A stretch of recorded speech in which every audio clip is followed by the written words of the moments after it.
Racionālais un emocionālais prāts – 3 uztveres kanāli.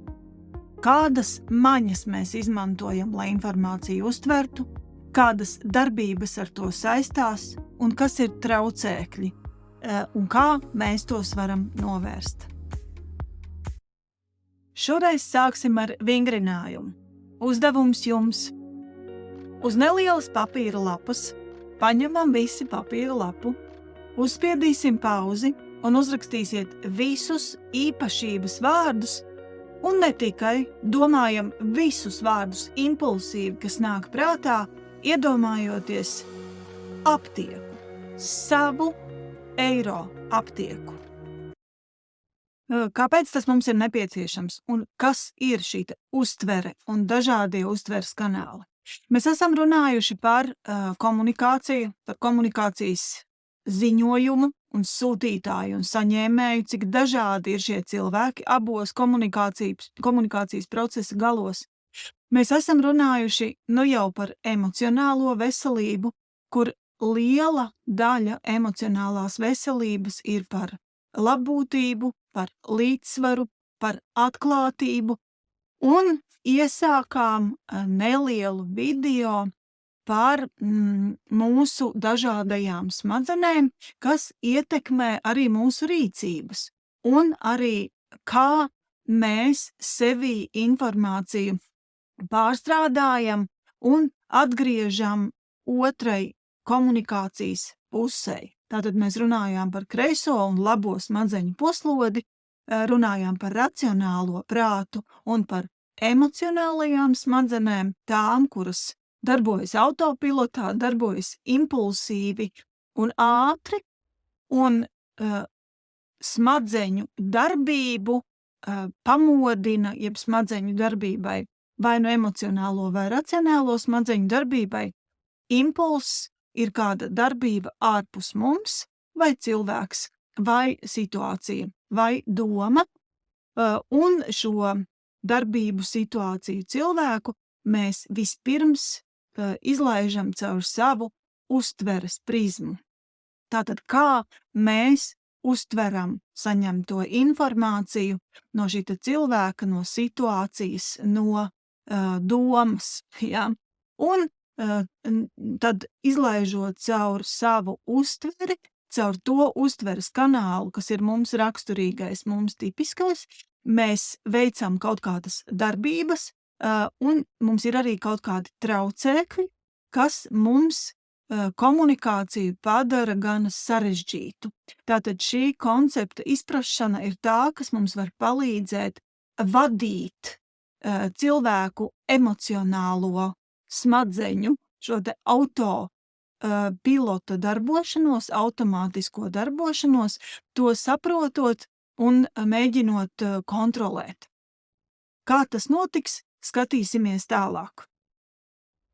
Angļu rakstnieks Aldus Hakslijs ir teicis, ka ir zināmās lietas, ir nezināmās lietas un pa vidu ir uztveres durvis. Caur uztveri mēs mēģinam sakārtot haosu, kas valda apkārtējā pasaulē. Tātad mēs to izlaižam caur tādu kā filtru, lai nezināmās lietas padarītu sev zināmas mums saprotamā veidā, tātad izmantojot mums pieņemamu uztveres kanālu. Un uztveram mēs lietas caur mums cilvēkiem pieejamiem kanāliem, tās ir mūsu 5 maņas. Tātad redze, dzirde, oža, garša un tausta. Uztveres process sastāv no 3 posmiem – atlase, organizācija un interpretācija. Kas tad katrā no šiem posmiem mūsos notiek?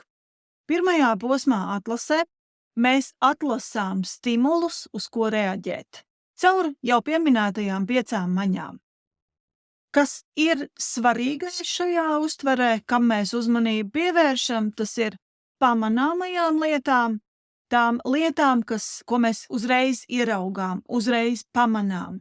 Mēs varam pamanīt atkarībā no mūsu uztveres tipiskā kanāla. Mēs varam pamanīt lietas, ko mēs ieraugām, un tālāk jau procesā reaģēt uz tām un interpretēt tās.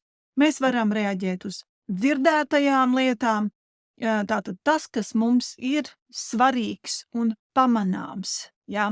Un tur savukārt ir tā saucamā selektīvā uztvere, kur mēs atlases procesā atlasām sev pazīstamās lietas vai sev svarīgās lietas. Tātad ne tikai tādas uzreiz pamanāmas, piemēram, spilgtas krāsas, bet mēs arī sev pazīstamās un zināmās lietas. Piemēram, mēs varam reaģēt uz sev pazīstamu smaržu, kas aptiekā varētu būt gana tipiski, ja teiksim, kaut kāda smarža. Vai mēs varam reaģēt uz kādu skaņu, vai uz skatienu. Ir cilvēki, jūs droši vien esat pamanījuši, piemēram, jūsu klienti mēdz reaģēt uz kaut kādu jūsu izturēšanos, jā, vai uz kaut kādu apkārt notiekošo troksni, jā, kas arī var gadīties, īpaši šiem cilvēkiem, kam ir audiālā uztvere. Otrais uztveres procesa posms ir organizācija. Tas ir brīdis, kurā mēs sakārtojam savā galvā tikko saņemtos stimulus. Tātad mēs caur savu uztveri esam saņēmuši audiālus, vizuālus vai caur citām maņām saņemtus stimulus un tos sakārtojam, saorganizējam. Ļoti interesanti, ka šajā organizācijas posmā ir ļoti atkarīgs no tā, kurš stimuls ir iedarbojies un uz ko mēs tālāk jau reaģējam. Piemēram, skatoties šajā bildē, kas ir tas, ko jūs ieraugāt? Ja, kā jūs informāciju saorganizējat, ko jūs ieraugāt pirmo? Mēs varam ieraudzīt vāzi, bet mēs varam ieraudzīt arī divas sejas profilā un reaģēt jau tālāk uz to uztveres stimulu, kuru mēs esam pamanījuši vispirms pirmo vai reizēm pat vienīgo. Vai, piemēram, situācija. Jūs redzat, ka jūsu kolēģis ir saskumis, sabēdājies, acīm redzot, kaut kas ir noticis. Pēc neverbālās komunikācijas tas ir pasakāms, un jūs jautājat, vai viss kārtībā? Un kolēģis atbild, viss kārtībā. Un tad ir jautājums, uz kuru stimulu jūs saorganizējaties un tālāk reaģējat. Uz to, ko jūs esat redzējuši, novērojuši, vai jūtat, vai uz to, ko kolēģis ir pateicis. Trešais uztveres procesa posms - interpretācija. Tas ir brīdis, kurā mēs piešķiram saņemtajiem un saorganizētajiem stimuliem nozīmi. Protams, ka interpretācijas ir subjektīvas. Tās ir balstītas mūsu vērtībās, mūsu vajadzībās, pieredzēs, gaidās, iesaistē un citos personiskajos faktoros. Tātad subjektīvi interpretējam saņemtos un saorganizētos stimulus. Tipiskākie modeļi šeit, ko mēs parasti ieraugām interpretācijas posmā, ir schēma, jeb tā saucamās ekspektācijas. Tās ir atkal mūsu subjektīvas ekspektācijas, ko mēs kaut kādā konkrētā situācijā interpretējam. Ja? Piemēram, mēs zinām, ka aptiekas vidē mēs sagaidām, ka cilvēki ienākot ievēros, zināmas ētikas normas, ievēros attieksmes, ievēros pieklājību un citas lietas. Tātad tās ir mūsu ekspektācijas. Un tajā brīdī, kad mēs ienākam cilvēku, kurš nepārprotami pēc neverbālās komunikācijas ir nikns, agresīvs, dusmīgs, mēs vispirms uztveram, tātad caur savām 5 maņām, tikko saņemto informāciju, mēs to saorganizējam, sakārtojam sev galvā, tātad kā mēs to esam pamanījuši, ko mēs esam pamanījuši, un tad mēs interpretējam. Un mūsu ekspektācijas ir, tātad, es sagaidīju, tātad pieklājīgu, laipnu un vidēji atbilstošu uzvedību, bet es to nesaņemu. Jā. Un tad ir vilšanās, un tas tālāk jau var novest pie konflikta situācijām. Otrs līmenis, ja teiksim, ir kaut kādas schēmas, kurās mēs liekam savas ekspektācijas, un tad vēl viens līmenis ir tā saucamā attiecināšana. Tie ir jautājumi, kāpēc cilvēki dara tā, kā tie dara. Jā. Un tur ir jautājums, vai es to otru komunikācijas pusi saprotu, vai es neprojicēju, ja caur sevi es tā nekad nedarītu, Un tad, izejot interpretācijas posmu, mēs kaut kā uz situāciju reaģējam un izraisām vai neizraisām, piemēram, situācijas eskalāciju, kā manā pieminētajā gadījumā ar aptiekas apmeklētāju. Atbilstoši mūsu 5 maņām tiek grupēti 3 pamata uztveres kanāli, pa kuriem cilvēki uztver informāciju un tālāk jau to apstrādā kognitīvā līmenī. Tātad tie ir vizuālie, tā ir redze, maņa redze, darbības, kas ir raksturīgas cilvēkiem ar vizuālo uztveres kanālu kā tipisko, lasīt, iztēloties, zīmēt, tātad redzēt vizuālos tēlos. Galvenais traucēklis cilvēkiem ar vizuālo uztveres pamatipu ir kustība, kas notiek apkārt, tātad, kas traucē šos iztēles vizuālos tēlus redzēt, un nekārtība. Ja?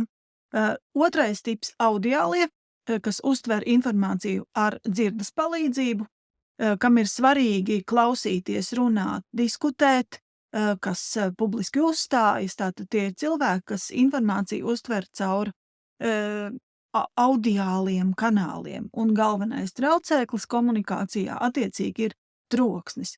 Trešais tips - kinestētiskais, kur pamatmaņa ir tauste, bet turpat mēs varam pievienot arī ožu un garšu. Šiem cilvēkiem svarīgi ir pieskarties, sataustīt, tā ir arī kustība, tā ir arī staigāšana, tā ir arī deja, un arī šiem cilvēkiem galvenais traucēklis informācijas uztverē un apstrādē ir troksnis. Vizuāli, audiāli, kinestētiskās uztveres, jeb VAK, pamatā ir svarīgas lietas, kuras šeit jūs arī tabulā varat apskatīt un izpētīt, gan kas katram uztveres tipam ir svarīgākais, kur jūs redzat, ka vizuāliķiem tās ir krāsas, kontrasti, lielums, izmērs, savukārt audiālās uztveres pamatā ir autoritāšu un eksperta viedoklis, tātad sadzirdētais. Tāpat audiāliķi prot novērtēt skaņas kvalitāti. Kinestētiskajam uztveres tipam svarīgas ir sajūtas. Tādās silts augsts, maigs ass, patīk, nepatīk dimensijās.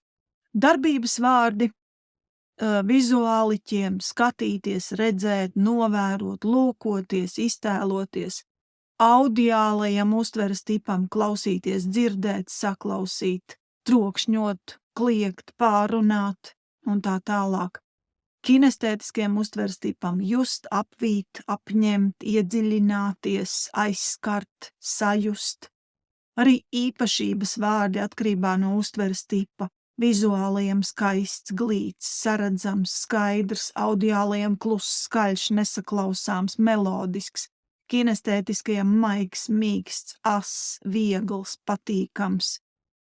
Raksturīgākie izteicieni, un šeit savukārt jūs varat padomāt, vai jūs protat un vai jūs varat mācīties sadzirdēt šos raksturīgos izteicienus, lai noteiktu jūsu komunikācijas partnera uztveres tipu, vizuālajam skat, pārskatām iepriekš teikto, paskatīsimies no sākuma, audiālajam klau. Man tas neko neizsaka, kā sacīt jāsaka, tas skan labi.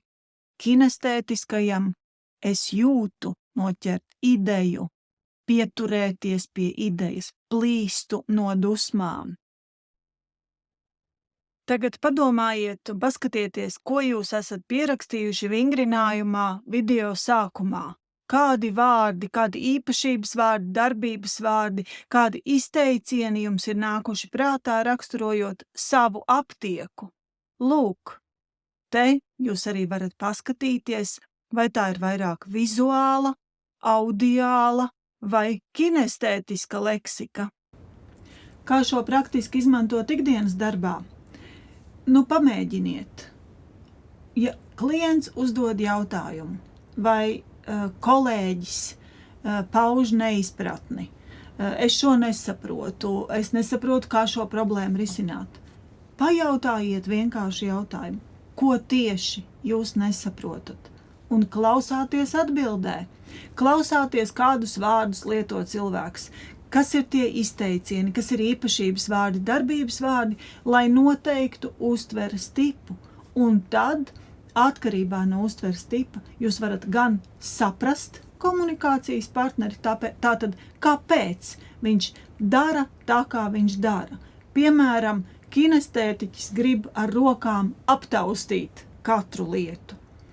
Un atbilstoši ne tikai reaģēt, bet arī palīdzēt klientam vai kolēģim atkarībā no viņa uztveres tipa, lai interpretācija kā trešais uztveres procesa posms būtu maksimāli pietuvināta tam, ka komunikācija jūsu starpā ir vienāda un jūs viens otru saprotat.